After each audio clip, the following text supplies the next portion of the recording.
Hello दोस्तों, हमारे इस यूट्यूब चैनल ट्रैक में आपका एक बार फिर से स्वागत है। हमने अपने पहले जो वीडियो AIS के ऊपर बनाया था, उस वीडियो में हमने आपको बताया था कि इनकम टैक्स डिपार्टमेंट ने अपने नए पोर्टल में जो एक नया एनुअल स्टेटमेंट जारी किया है जो फॉर्म 26 AS को रिप्लेस करेगा। वो फॉर्म कैसा दिखता है, उसमें क्या क्या डिटेल्स हैं और अब आपकी कौन कौन सी इन्फॉर्मेशन AIS के थ्रू या एनुअल इन्फॉर्मेशन स्टेटमेंट में शो होंगी और उस इन्फॉर्मेशन को कैसे यूज करते हुए आपको अपना ITR फिल करना है, या अगर जिन्होंने अपना ITR फिल कर लिया है तो वो लोग अपना ITR फिर से रिवाइज करें। उस वीडियो में हमने आपको एक चीज़ और बताई थी कि उस AIS में एक नई चीज़ और आई है, क्योंकि ये अभी एक्सपेरिमेंटल बेसिस पे AIS को लॉन्च किया गया है और पहले 26 AS भी तब तक चलता रहेगा जब तक ये फुल्ली इनकॉर्पोरेटेड नहीं हो जाता इनकम टैक्स डिपार्टमेंट में। तब तक ये जो AIS है वो डाटा को रिवाइज करते रहेंगे और चेक करते रहेंगे कि ये फुल्ली फंक्शनली हुआ है कि नहीं। उस AIS फॉर्म में आपको एक अपना फीडबैक भी देना था। वो फीडबैक भी हमने बताया था कि फीडबैक में क्या क्या ऑप्शन हैं, आपको कैसे चूज करना है। तो दोस्तों आज हम आपको बताने वाले हैं कि वो फीडबैक आपको डिटेल बताने वाले हैं कि किस इन्फॉर्मेशन में कौन सा फीडबैक और कैसे भरना है। ये वीडियो दोस्तों बहुत इंपॉर्टेंट है, क्योंकि वो फीडबैक भरना आपके लिए बहुत ज़्यादा इंपॉर्टेंट है, क्योंकि उस फीडबैक के बेसिस पे आपका ITR रिवाइज होना है। तो आइए चलिए देखते हैं एक बार कि वो फीडबैक कैसे भरना है। तो सबसे पहले अपनी इनकम टैक्स की साइट को लॉगिन कर लेते हैं। जैसे एक एम्प्लॉय है जिनको हमने लॉगिन कराया, इसको लॉगिन कर लेते हैं। फिर खोलते हैं कि आपको AIS कहाँ से शो होगा। सर्विस में आप जाएंगे, सर्विस में जाने के बाद यहाँ एनुअल इन्फॉर्मेशन स्टेटमेंट शो हो रहा है AIS, यहाँ पे इसको प्रोसीड करेंगे। प्रोसीड करने के बाद जो आपके सामने डिटेल्स खुलेगी, AIS पोर्टल अब आपके सामने खुल गया। इसमें हमने पहले भी आपको बताया था कि यहाँ पे ये डिटेल्ड इंस्ट्रक्शंस दे रखी हैं। उसके बाद ये AIS एक्टिविटी खुलेगी जिसमें आपका एक TIS समरी है और एक एनुअल स्टेटमेंट है। ये TIS है टैक्स पेयर इन्फॉर्मेशन समरी, इसमें आपको ओवरऑल डाटा दिया जाता है। पार्ट 1 में जनरल इन्फॉर्मेशन है, पार्ट 2 में देखिए जो हमने पहले भी आपको बताया था कि interest from saving bank, interest from deposits, interest from income tax refund, ये जो इन्फॉर्मेशन है इसके बेसिस पे आपको अपना ITR भरना है। तो इस एम्प्लॉय का हम एक बार देख लेते हैं कि एनुअल स्टेटमेंट डिटेल्ड में क्या है और कैसे इस एनुअल स्टेटमेंट के डिटेल्स में हमें अपना फीडबैक फॉर्म भरना है। दोस्तों ये वीडियो थोड़ा सा लंबा हो सकता है, पर आपको ये वीडियो बहुत ध्यान से देखना है और आपको एक एक चीज़ इसकी समझ लेनी है। इस वीडियो को और डिटेल में जानने से पहले जिन दोस्तों ने अभी तक हमारा चैनल सब्सक्राइब नहीं किया है, उन दोस्तों से रिक्वेस्ट है कि हमारे इस चैनल को सब्सक्राइब कर लीजिए, क्योंकि हम बहुत मेहनत करके आपके लिए ये वीडियो लेके आते हैं। फिर भी बहुत सारे दोस्त ऐसे हैं जो वीडियो देखने के बाद चैनल सब्सक्राइब नहीं करते। तो दोस्तों चैनल को सब्सक्राइब कर लीजिए और बेल आइकन को तुरंत दबा दीजिए। तो देखते हैं कि इस इंफॉर्मेशन सिस्टम में AIS में आपको फीडबैक जो है वो कैसे भरना है। जैसे हमने पहले भी आपको बताया था कि ये पार्ट B इन्फॉर्मेशन है, इसमें आपकी डिटेल इन्फॉर्मेशन है, आपकी सैलरी से रिलेटेड, आपकी इंटरेस्ट से रिलेटेड, आपकी टर्म डिपॉजिट से रिलेटेड, अगर आपने कोई सिक्योरिटी सेल या परचेज की है उससे रिलेटेड, ये आपकी डिटेल इन्फॉर्मेशन है। तो पार्ट बाई पार्ट देखते हैं और इनका फीडबैक फॉर्म भरते हुए चलते हैं। तो सबसे पहले देखते हैं TDS और TCS का इन्फॉर्मेशन। यहाँ पर आपने दे रखा है इंटरेस्ट फ्रॉम डिपॉजिट्स, ये सारी डिटेल्स दे रखी है कि कौन सी बैंक में ये इंटरेस्ट मिला था इनको। इस पर जब आप क्लिक करेंगे तो आपके सामने 3 डिटेल्स खुलेगी, कौन से क्वार्टर में इन्होंने कितना अमाउंट पे किया और कितना TDS कटा। अगर आपको ये लगता है कि ये डाटा आपका करेक्ट है तो आप इसमें ऑप्शंस भर दीजिए। अब आप चाहते हैं कि ये देखिए, ये जो डाटा है तीनों 1 2 3 सीरियल नंबर पे, ये जो डाटा है ये एक ही बैंक का सेम टाइप का डाटा है। तो चाहे तो आप इस ऑप्शनल में जाके फीडबैक लिखा हुआ है ऊपर, यहाँ पे एक एक करके भर सकते हैं, या तीनों उसमें आपको सेम टाइप का डाटा भरना है तो यहाँ पे आप बल्क फीडबैक में जाइए। बल्क फीडबैक में जाने का तीनों को सिलेक्ट कीजिए, फिर यहाँ कंटिन्यू कीजिए और फिर देखिए ये अब आपके सामने सीरियल नंबर तीनों एक साथ खुल गए। यहाँ से आप अपना जो भी फीडबैक भरना है वो फीडबैक आप चूज कर सकते हैं। जैसे information is correct, information is not taxable, information relates to other PAN और year, information is duplicate included in other information is denied. अगर आपको ये लगता है कि इन्फॉर्मेशन करेक्ट है, ठीक है। तो आप यहाँ पे इन्फॉर्मेशन इज करेक्ट पर क्लिक कीजिए और इसको सबमिट कर दीजिए। अगर आपको ये लगता है कि इन्फॉर्मेशन टैक्सेबल नहीं है, ये इन्फॉर्मेशन किसी दूसरे ईयर की इन्फॉर्मेशन इस साल आ गई है, या आपको ऐसा लगता है कि इन्फॉर्मेशन डुप्लीकेट है या गलत है, तो उसी के हिसाब से आप चूज कीजिए। देखिए एक एक करके देखते हैं। अभी इस एम्प्लॉय के सारे डाटा को हम एक बार चेक करेंगे। तो ये इन्फॉर्मेशन हमारी करेक्ट है, तो हम इस पर करेक्ट पे इन्फॉर्मेशन पे क्लिक करके सबमिट कर देंगे। Thank you for your feedback, close कर दीजिए इसे। अभी हमारा डाटा इस वाली डिटेल्स के लिए भर गया।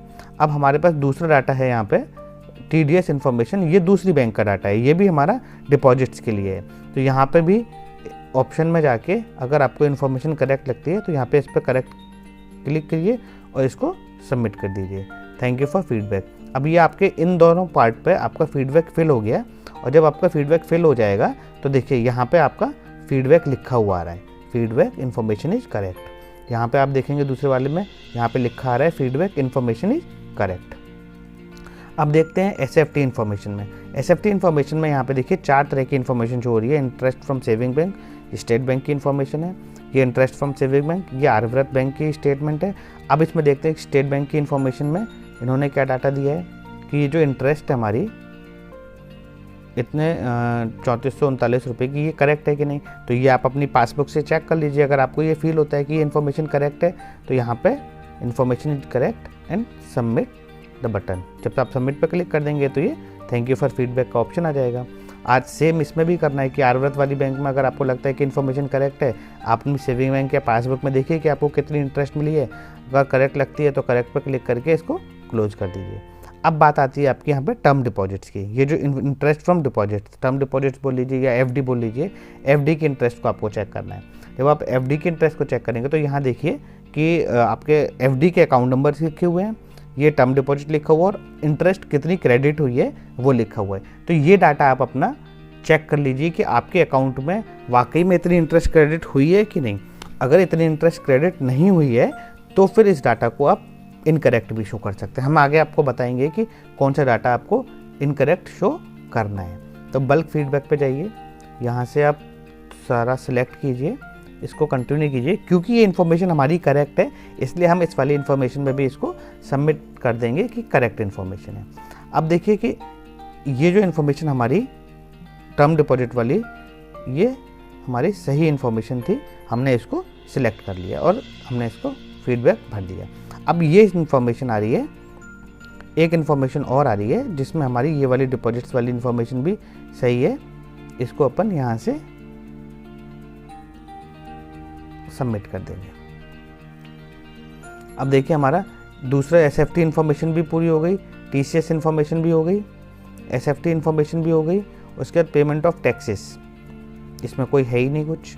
डिमांड एंड रिफंड, इस वाले में जो पुराना हमारा रिफंड आया है वो बता रहे हैं। डिमांड वाले केस में देखिए कोई डिमांड लिखी नहीं है। अदर इन्फॉर्मेशन में जाके देखते हैं कि हमारा पिछली बार का टैक्स रिफंड कितना आया था। तो इसमें अब IT रिफंड शो कर रहा है 365 रुपये। इस इन्फॉर्मेशन को जाके यहाँ पे क्लिक कर दीजिए, इंटरेस्ट में शो हो गई। अब हमारा सारा डाटा जो है वो हमारा करेक्ट हो गया है। अब हम जाके देखेंगे टैक्स पेयर इन्फॉर्मेशन में। टैक्स पेयर इन्फॉर्मेशन में जाके देखेंगे, यहाँ पे आप देखिए कि ये 2 इंटरेस्ट शो कर रहा है TIS में, interest from deposits and interest from deposit. ये डाटा हमारा हो सकता है सेम डाटा हो सकता है अलग डाटा है। जब हम इस वाले डाटा पे देखेंगे तो देखिए सेम डाटा ही इधर शो हो रहा है, और सेकंड कॉलम में डिपॉजिट्स वाले डाटा पे क्लिक करेंगे तब भी वही सेम डाटा शो हो रहा है। तो यहाँ से जाके आप चेक कर सकते हैं कि ये जो इंटरेस्ट का डाटा पे सेम चीज़ पे क्लिक हो रहा है, इन्फॉर्मेशन इज करेक्ट। तो हमने जो फीडबैक दिया है वो करेक्ट है। अगर ये सेम पॉइंट पे ले जा रहा है दोनों पर क्लिक करने के बाद। और TIS समरी जो है वो अपन देखेंगे कि ये यहाँ पे TIS समरी चेक करेंगे। अगर ये दोनों डाटा सेम डाटा पे लेके जा रहा है तो इसके में से हम एक ही चीज़ काउंट करेंगे जो हमारी प्रॉपर होगी। तो दोस्तों इस तरीके से आप अपना जो डाटा है आपका फीडबैक फॉर्म एनुअल स्टेटमेंट का वो आप फिल कर सकते हैं। इसमें देखिए जो डाटा फिल करने के लिए आपको बोला गया है इसमें लिखा ज़रूर है कि ये ऑप्शनल है। यहाँ पे जब आपने पहले देखा था तो यहाँ पे लिखा था ना फीडबैक कि ये ऑप्शनल है, बट ये ऑप्शनल इसमें ज़रूर लिखा है क्योंकि ये लर्निंग फेज़ में है इसलिए। परंतु ये आपको इन्फॉर्मेशन भरना इसलिए ज़रूरी है कि अगर आप इसको नहीं भरेंगे फीडबैक को कि इन्फॉर्मेशन करेक्ट है या रॉन्ग है, तो फिर जो आपकी रॉन्ग इन्फॉर्मेशन भी होगी ना, उसके बेसिस पे आपका ITR में डाटा प्रीफिल हो जाएगा। वो डाटा अगर एक बार प्रीफिल हुआ तो फिर आपको आगे इनकम टैक्स भरने में प्रॉब्लम आएगी। तो इसलिए जो भी इन्फॉर्मेशन डुप्लीकेट, गलत या कोई भी ऐसी इन्फॉर्मेशन आती है जो इसमें आपको लगता है कि सही नहीं है, आपके अकाउंट से मैच नहीं कर रही है, उस इन्फॉर्मेशन को आप तुरंत डिनाइड कर दीजिए और इस फीडबैक फॉर्म को भर के सबमिट कर दीजिए, जिससे कि आपका जो ITR का डाटा है वो फिर से चेक हो सके। और अगर आपको ITR रिवाइज करना पड़ता है तो आप प्रॉपरली अपना ITR रिवाइज कर पाएँ। दोस्तों, ये AIS जो है बहुत इंपॉर्टेंट चीज़ है।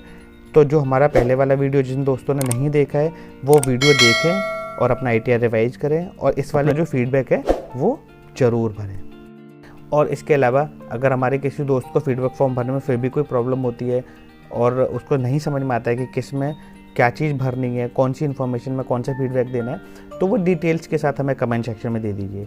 मैंने कुछ देखा है दोस्तों को कि दोस्त हमारे प्रॉपर कमेंट्स नहीं लिखते और फिर शिकायत करते हैं कि हम उनके कमेंट्स का जवाब नहीं दे पा रहे या उनको हम जवाब प्रॉपरली नहीं दे पाते।